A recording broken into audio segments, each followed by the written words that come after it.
Olá, irmãos e irmãs da paróquia Nossa Senhora das Graças. É com alegria que, a pedido do nosso pároco, eu trago hoje a reflexão da Palavra de Deus para cada um de nós, para que seja o nosso sustento nesse tempo difícil e desafiador que todos nós estamos passando. Eu me chamo Júnior, participo da comunidade da Ilha de Montebello e vou com você hoje fazer a reflexão do Evangelho do dia. Então eu peço que você possa pegar a sua Bíblia, preparar o seu coração para lermos juntos a palavra de hoje e refletirmos para que possamos tentar tirar dessa palavra aquilo que todos nós precisamos para vencer a batalha que todos estamos enfrentando. O Evangelho do dia de hoje está escrito no livro de João, no capítulo 5, dos versículos 1 ao 16. João, capítulo 5, dos versículos 1 ao 16. O Senhor esteja convosco, Ele está no meio de nós. Proclamação do Evangelho de Jesus Cristo segundo João. Glória a vós, Senhor. Depois disso, por ocasião de uma festa dos judeus, Jesus subiu a Jerusalém. Existe em Jerusalém, junto à Porta das Ovelhas, uma piscina que em hebraico se chama Betsaida, com 5 pórticos. Sob esses pórticos, deitados pelo chão, numerosos doentes, cegos, coxos e paralíticos ficavam esperando o borbulhar da água, porque o anjo do Senhor se lavava de vez em quando na piscina e agitava a água. O primeiro, então, que aí entrasse, depois que a água fosse agitada, ficava curado, qualquer que fosse a doença. Encontrava-se aí um homem, doente havia 38 anos. Jesus, vendo-o deitado e sabendo que já estava assim havia muito tempo, perguntou-lhe: Queres ficar curado? Respondeu-lhe o enfermo: Senhor, não tenho quem me jogue na piscina quando a água é agitada. Ao chegar, outro já desceu antes de mim. Disse-lhe Jesus: Levanta-te, toma o teu leito e anda. Imediatamente o homem ficou curado, tomou o leito e se pôs a andar. Ora, esse dia era um sábado. Os judeus, por isso, disseram ao homem curado: É sábado, e não te é permitido carregar o leito. Ele respondeu: Aquele que me curou disse: Toma o teu leito e anda. Mas o homem curado não sabia quem fora.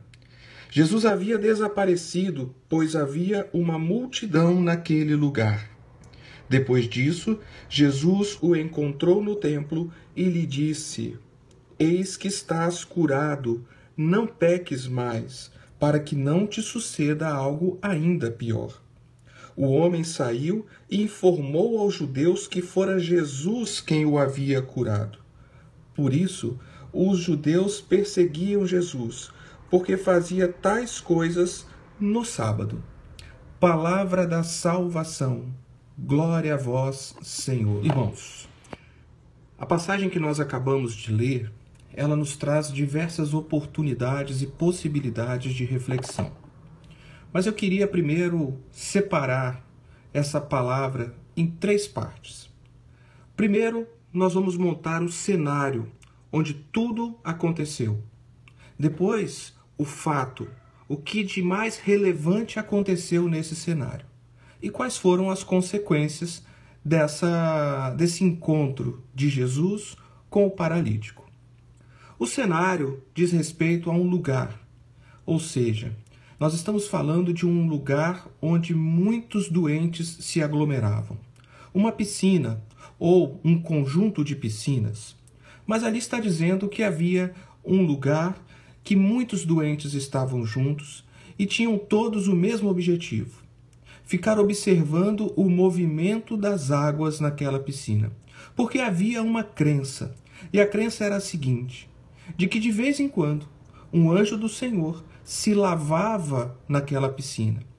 Então as águas se moviam, e logo após o mover-se das águas, o primeiro doente que entrasse na piscina e se lavasse também, ficaria curado, e curado de qualquer doença que fosse. É importante dizer que nesse lugar era um lugar de sofrimento, porque haviam muitos doentes, mas também um lugar de esperança e de fé. É nesse cenário que Jesus vai se deparar com um doente em especial, um paralítico. E esse encontro vai trazer consequências para a vida do paralítico, mas também trará consequências para o próprio Jesus. A palavra nos relata que o paralítico estava naquela piscina, ou estava doente, há cerca de 38 anos. Há muito tempo esse paralítico buscava naquele lugar a esperança da sua cura, da sua libertação. E encontrando então Jesus naquele dia, na verdade, Jesus o encontrando naquele dia, se aproxima dele e lhe faz uma pergunta que pode parecer até óbvia, mas é uma pergunta que vai demonstrar na resposta do paralítico a sua fé verdadeira.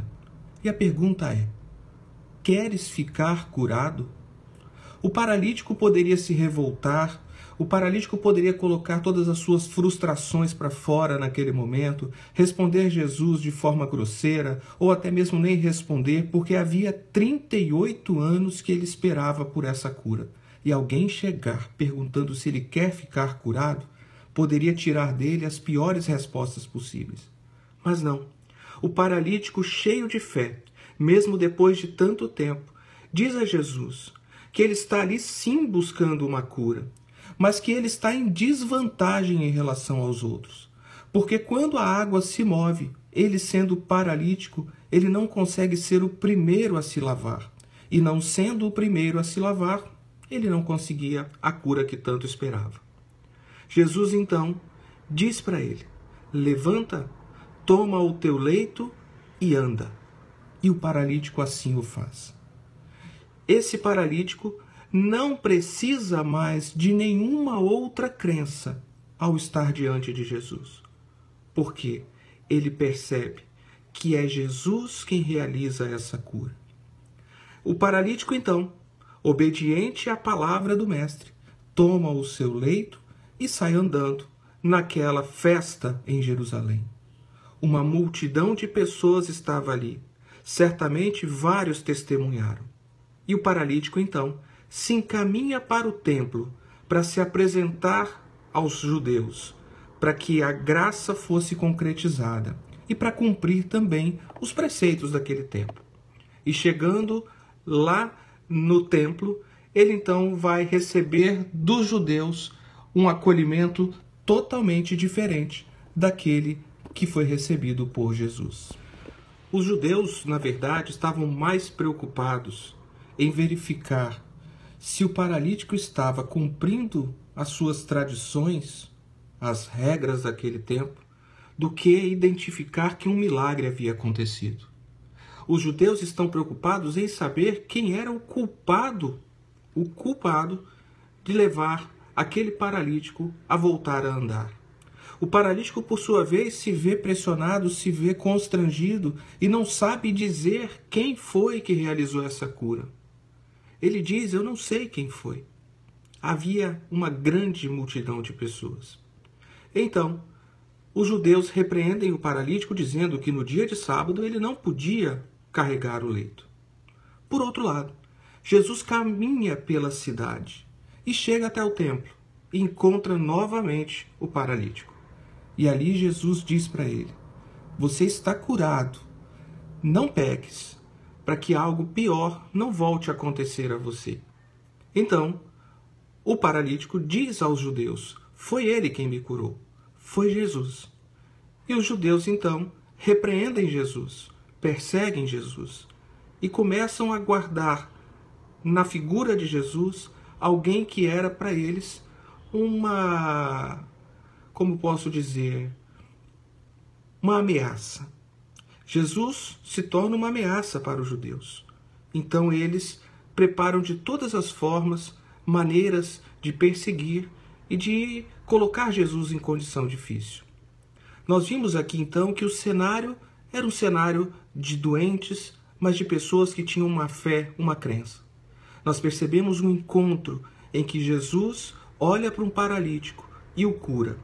E percebemos também a dificuldade das pessoas, de algumas delas, de perceber os sinais de Deus acontecendo naquele tempo. O que nós podemos tirar para a nossa realidade do momento? Nós estamos vivendo um tempo extremamente diferente, difícil, onde estamos nas nossas casas. Eu aqui estou na minha casa agora fazendo essa reflexão, e você deve estar na sua, deve permanecer na sua casa ao longo desse período. E muitas vezes nós nos vemos enfraquecidos na fé, porque não podemos ir ao templo, porque não podemos sair das nossas casas, talvez porque estejamos solitários.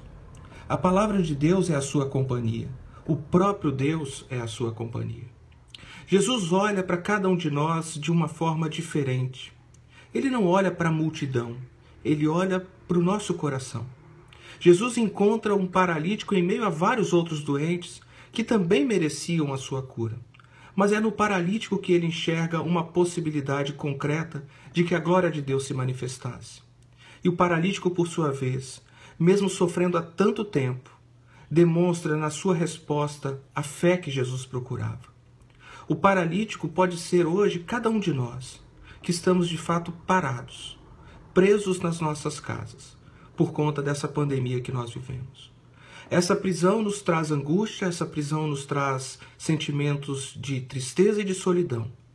Mas nessa manhã, nessa tarde, nessa noite, não importa a hora que você estiver ouvindo e vendo esse vídeo, Jesus está diante de você. Jesus vai ao seu encontro. E indo ao seu encontro, ele está aberto a escutar o que você precisa.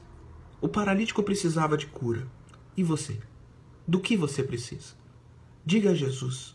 Diga ao Senhor quais são as suas necessidades, quais são os seus anseios e as suas angústias. Não guarde para si. Coloque diante de Jesus aquilo que hoje te incomoda. E coloque também diante de Jesus a sua fé e a esperança de que nós iremos vencer essas batalhas, de que você vai vencer a sua batalha. Não há mal que dure para sempre. O nosso Deus é um Deus que traz luz onde há trevas. O nosso Deus é um Deus que traz alegria onde há tristeza. O nosso Deus é um Deus que traz esperança àqueles corações que estão sem esperança alguma. Se você se encontra assim, é o momento certo de você se encontrar com Jesus. É o momento certo de você ter uma experiência com o Mestre. Meus irmãos, permitamos que Jesus realize as suas obras em nossas vidas. Se hoje a sua casa é o seu templo, aproveite essa oportunidade e torne a sua casa um lugar abençoado, um lugar de paz, um lugar de confiança e de esperança. Não permita que o inimigo plante, semeie no seu coração e na sua casa a angústia e a tristeza. Pense que o nosso Deus realiza as maiores obras quando nós estamos vivendo as piores dificuldades. Quanto maior o desafio, maior a glória de Deus a se manifestar. Esse é um tempo em que aqueles que perceberem que há a oportunidade de se aproximar de Jesus colherão frutos que talvez na vida ainda não colheram. Não importa qual a sua idade, não importa qual a sua experiência de vida, qual a sua caminhada na igreja, Deus sempre tem algo novo e diferente para nos oferecer. E se o tempo que vivemos é um tempo diferente, um tempo desafiador, Deus também nos dará bênçãos diferentes e maiores. Esse é o tempo de estar diante de Jesus, de abrir o coração, de não apenas colocar as nossas frustrações para fora, mas mostrar para Ele quais são as nossas dificuldades e dizer a Ele que nós acreditamos, que nós sabemos que Ele é o Deus de todas as coisas, Ele é o Deus do tempo, Ele é o Deus da vida, Ele é o nosso Deus. E sendo nosso Deus, nós nos colocaremos diante dEle como seu povo, um povo que acredita, um povo que não quer mergulhar numa piscina, mas quer mergulhar no coração de Jesus e encontrar nesse coração as riquezas que estão separadas para cada um de nós. Saiba, perceba e veja os sinais de Deus nesse tempo de aflição. Deus está a se mostrar, e está a se mostrar de um jeito diferente, de um jeito especial. Você pode encontrá-lo, você deve encontrá-lo. Ele está ansioso por esse encontro. Portanto, que essa palavra traga a você a esperança de que algo muito bom há de acontecer. Mesmo que todas as notícias sejam difíceis de se escutar, mesmo que as previsões sejam difíceis de se vivenciá-las, Deus realiza grandes obras em momentos delicados e difíceis. Esse é o tempo de Deus na sua vida. Louvado seja o nosso Senhor Jesus Cristo, para sempre seja louvado.